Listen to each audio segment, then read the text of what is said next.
हम संतोष कुमार पांडे आज पंचम स्टूडियो से लाइव आ रहा बने। हमारा संगे यहाँ के देवेश दुबे जी तबला पर और हरेंद्र जी बैंजू पर संगत कर रहा बनी। अगर अच्छा लगी तो एकरा के रुआ सब सब्सक्राइब करब और एकरा के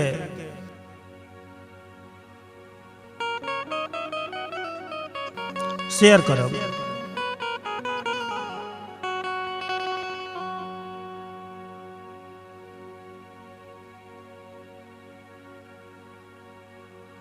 वह कौन सा गुलशन है नाथ जिस गुलशन में रोशन तू नहीं। वह कौन सा है गुल कि जिस गुल में तेरी खुशबू नहीं। तू ही लैला तू ही सीरी हजरत यूसुफ तू ही। वह कौन है आशिक जो नाथ तेरे इश्क में मजनू नहीं।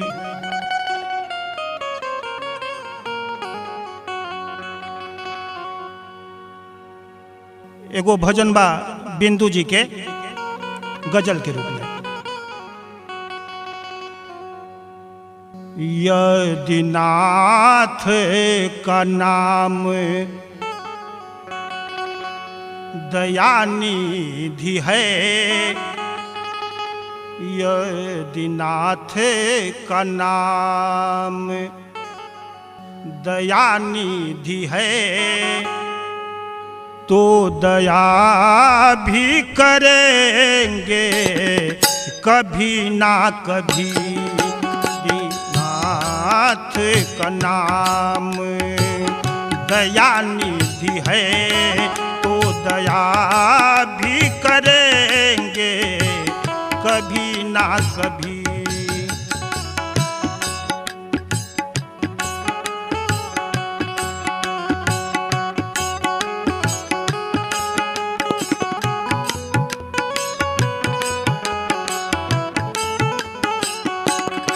यदि नाथ का नाम दयानिधि है तो दया भी करेंगे कभी ना कभी।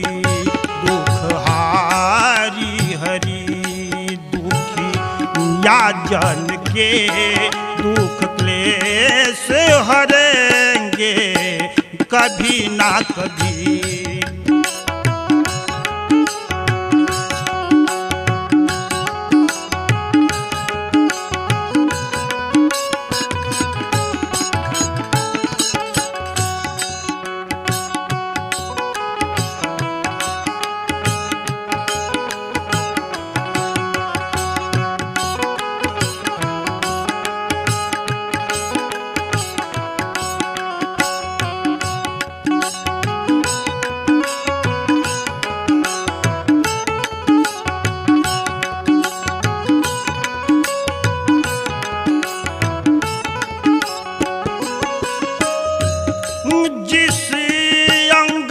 शोभा सुहावनी है जिस श्यामल रंग में मोहनी है।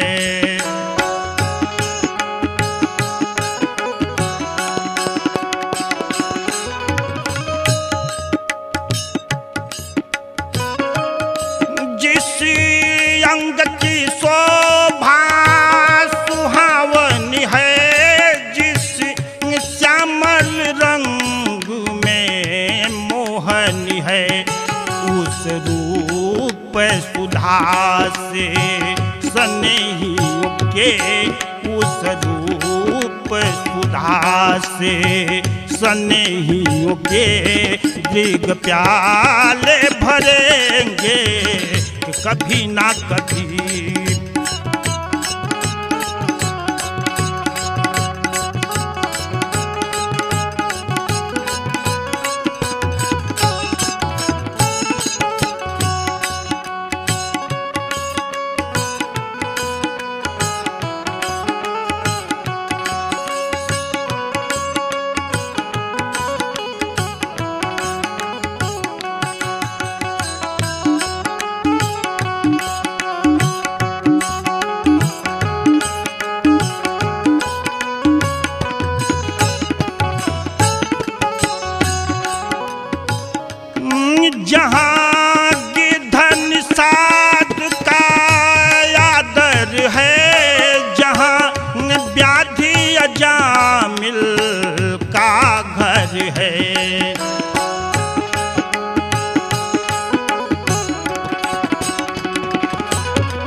व्याधि अजामिल का घर है, वहीं भेष बना के उसी घर में, वहीं भेष बना के उसी घर में हम जा ठहरेंगे कभी ना कभी।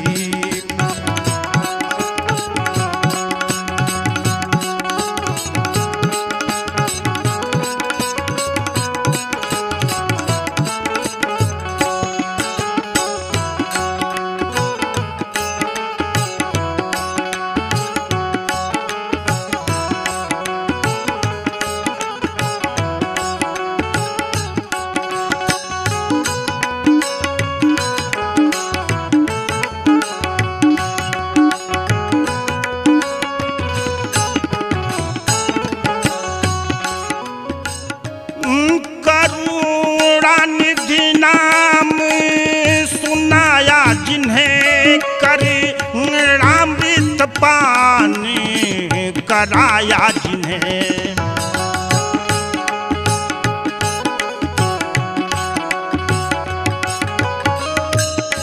करुणानिधि नाम सुनाया जिन्हें, करुणामृत पान कराया जिन्हें।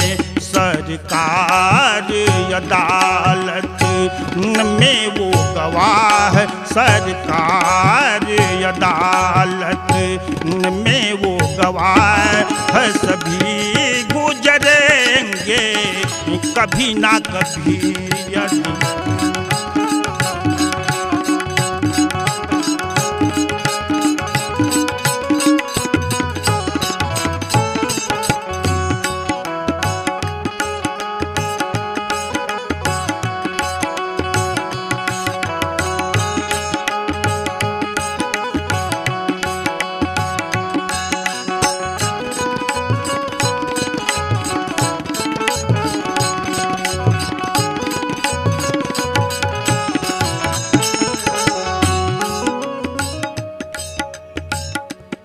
हम द्वार पे आपके आके खड़े, मुद्दत से इसी जिद पर हैं अड़े।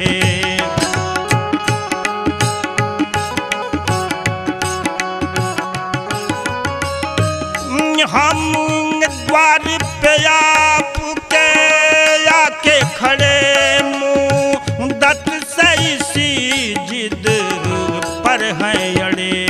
भव सिंधु तरे जो बड़े से बड़े, भव सिंधु तरे जो बड़े से बड़े, तो ये बिंदु तरेंगे कभी ना कभी।